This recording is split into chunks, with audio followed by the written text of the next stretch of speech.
Power जाते ही पवार परिवार में भी महाभारत शुरू हो गई। चाचा और भतीजे के गुट दिल्ली में आमने सामने आ गए। सवाल उठ रहे हैं कि क्या अजीत पवार एनसीपी के नए एकनाथ शिंदे साबित होंगे, जबकि एकनाथ शिंदे परिवार की इस लड़ाई का अलग मजा ले रहे हैं। मगर सड़क पर लड़ाई तो शुरू हुई गणपति विसर्जन के साथ। शिंदे और ठाकरे गुट में बात पोस्टर फाड़ने से शुरू होते हुए फायरिंग के मुकदमे तक चली गई, यानी सियासत फुल है।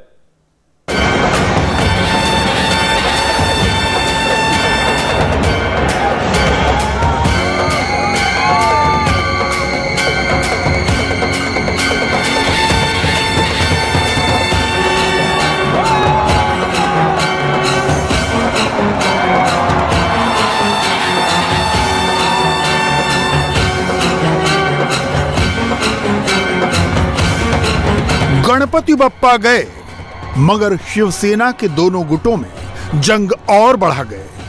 बप्पा की सवारी तो गई, मगर सेवा में लगी शिवसेना गजब भिड़ गई।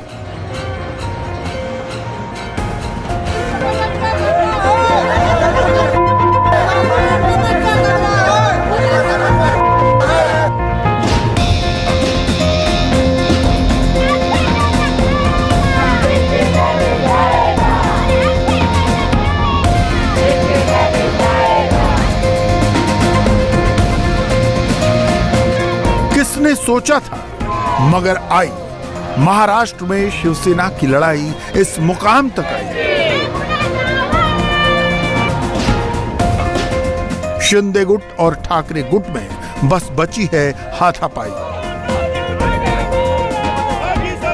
रविवार को जो जंग सामने आई, उसने पूरी मुंबई की सियासी चेतना चौंकाई।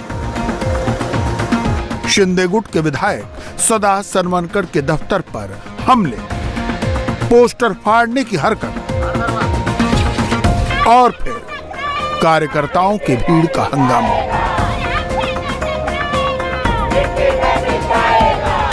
शिवसेना के वही पेटेंट नारे, गालियों और नारों के बीच का फर्क नहीं। रविवार को हुआ हंगामा बताता है कि एक बार फिर शिवसेना पुराने मोड में आ गई है। सियासी लड़ाई को वो सड़क पर लाएगी, इसी में उसको अब अपनी गुंजाइश दिख रही है। मामला गणपति विसर्जन के जुलूस से शुरू हुआ।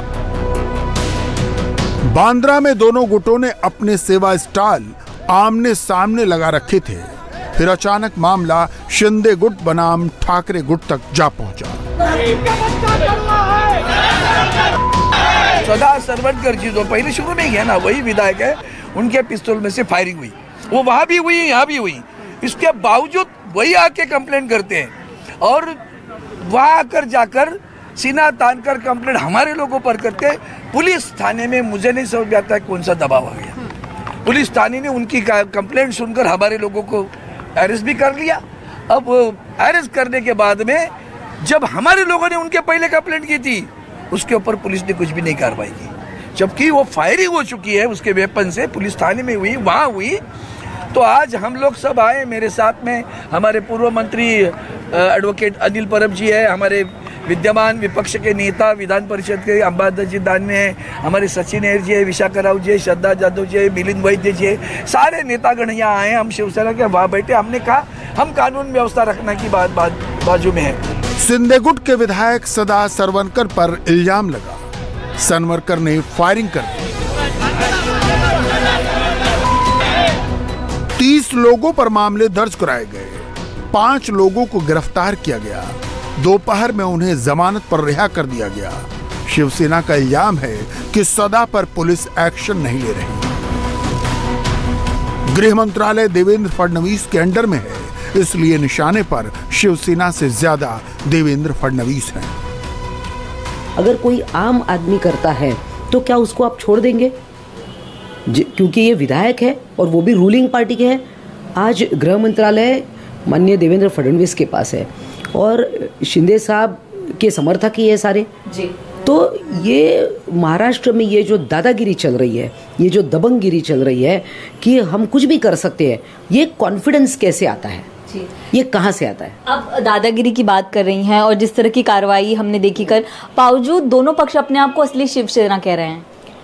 अब ऐसा कोई कहने से थोड़ी होता है। अब वो कुछ भी कहेंगे, कल को वो खुद को बाला साहब ठाकरे कहेंगे कि मैं ही बाला साहब ठाकरे हूँ, कुछ भी कह सकते हैं। तो ऐसा है कि लोग समझते हैं इलेक्शन कमीशन के पास ये मैटर ऑलरेडी है, सुप्रीम कोर्ट में भी मैटर है जी। मगर ऐसा है कि कोई भी एक ग्रुप तैयार होता है और कहता है हम शिवसेना है, ऐसा नहीं होता है जी। पूरी पार्टी आज माननीय उद्धव जी ठाकरे के साथ है और यही शिवसेना है। फिलहाल दादर जैसे संवेदनशील इलाके को देखते हुए पुलिस की सुरक्षा बढ़ा दी गई है, क्योंकि सदा का घर और दफ्तर सेना भवन के बगल में ही है। ऐसे में सदा के घर के बाहर पुलिस की सुरक्षा और बढ़ाना जरूरी था।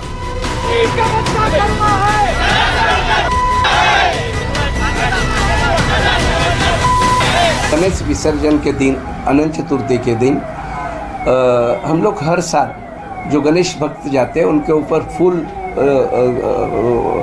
देने का काम करते हैं, फूल चढ़ाने का काम करते हैं। तो हर साल हम लोग जैसा था वैसा लगा दिया। बाजू में मनसेने का भी था, वैसा ये लोग ने भी लगा दिया था। मैं तभी उधर नहीं था, मैं और किधर था।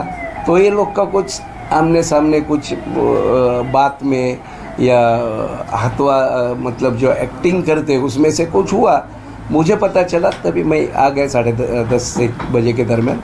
उसके बाद थोड़ा माहौल शांत हुआ। बाद में हम लोग 11 बजे निकल आए। वो जो कुछ था कि एक दूसरे को हाथ दिखाना या कुछ और टॉन्टिंग की जो बात थी, उसके ऊपर से ये गुस्सा दिल में रख के उनको मारने के लिए गए। होता नहीं है, ठीक है, जो भी कुछ हुआ है वहाँ ही भूल जाके, त्यौहार है हिंदू उनका, तो वहाँ ही भूल के आगे चलना चाहिए था। कोई झड़प जैसा कुछ हुआ नहीं था।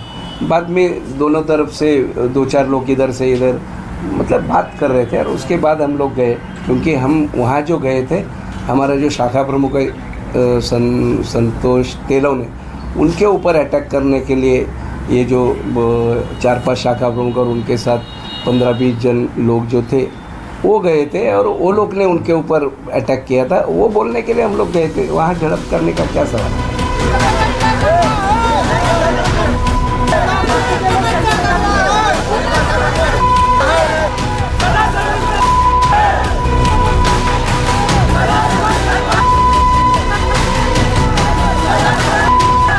एकनाथ शिंदे के गुट और उद्धव ठाकरे के गुट में विसर्जन की शाम को जो है झड़प हो गई, जिसके बाद मामला सीधे दादर पुलिस स्टेशन पहुंचा।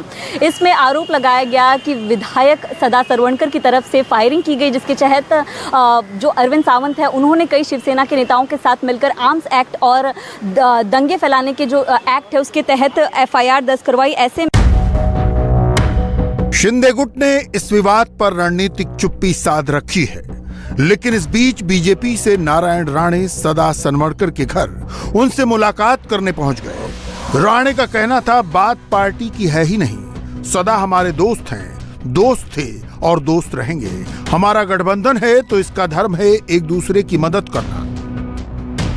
सेना की एकनाथ शिंदे और उद्धव ठाकरे गुट का झगड़ा है, आप बीजेपी से हैं, बीजेपी किस तरह से देखते हैं इस पूरे झगड़े को और कैसे? हमने कहा पार्टी का मतलब नहीं है, हमारे दोस्त है, दोस्त थे और है, इसलिए मैं पूछताछ करने आया। मगर एक बात ध्यान रखना, हमारा अलायंस है, अलायंस का धर्म होता है एक दूसरे को मदद करना, और इस माध्यम से मैं यहाँ आया हूँ। दिक्कत किसको हो तो आप बताइए। नहीं, गोली चलाई, उनके ऊपर गोली चलाने का आरोप है। उसका आरोप कुछ नहीं है, आरोप कोई भी करता है। उद्धव ठाकरे को और क्या है, गोली चलाया तो आवाज आया किसको, और उन्होंने अटैक किया। 50 आदमी जाके एक आदमी को मारने के लिए घर तक पहुंचते हैं, तो उसका कौन सा एक्ट लगता है? 354 लगता है, जो अवेलेबल नहीं है। मेरे से पूछो, पुलिस बाजू में पूछताछ के लिए हो। एकनाथ शिंदे और सदा सनवड़कर के पोस्टर्स आधी रात को उद्धव गुट की तरफ से फाड़े गए थे। शिव सैनिकों के इस रवैये पर पूर्व मुख्यमंत्री उद्धव ठाकरे ने उनकी पीठ थपथपाई। मजे की बात यह कि जब फोटो खिंचवाए गए तो आदित्य ठाकरे शिव सैनिकों के साथ जमीन पर बैठे थे। इससे पहले ऐसा कभी देखा नहीं गया, कोई ठाकरे जमीन पर शिव सैनिकों के बीच बैठा हो। मगर सत्ता जाने के बाद जब ठाकरे परिवार की जमीन दरक रही है तो अब इसकी जरूरत महसूस की जा रही है। आइए अब एक और तस्वीर देखिए। दिल्ली के ताल कटोरा स्टेडियम में एनसीपी का सम्मेलन हुआ। सम्मेलन में एनसीपी की पूरी लीडरशिप मौजूद थी, मगर महाराष्ट्र के प्रदेश अध्यक्ष जयंत पाटिल को पहले बोलने के लिए बुला लिया गया। शरद पवार के भतीजे अजित पवार नाराज होकर मंच ही छोड़ गए। प्रफुल्ल पटेल मंच संभालते ही रह गए। पवार साहब के पहले माननीय अजीत पवार साहब का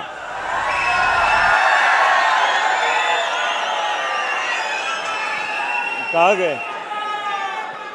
आता तुम्ही आधीच अजित दादा केला, ते बसून होते इथे, तुमच्यामुळे ते लवकर बाहेर पडले।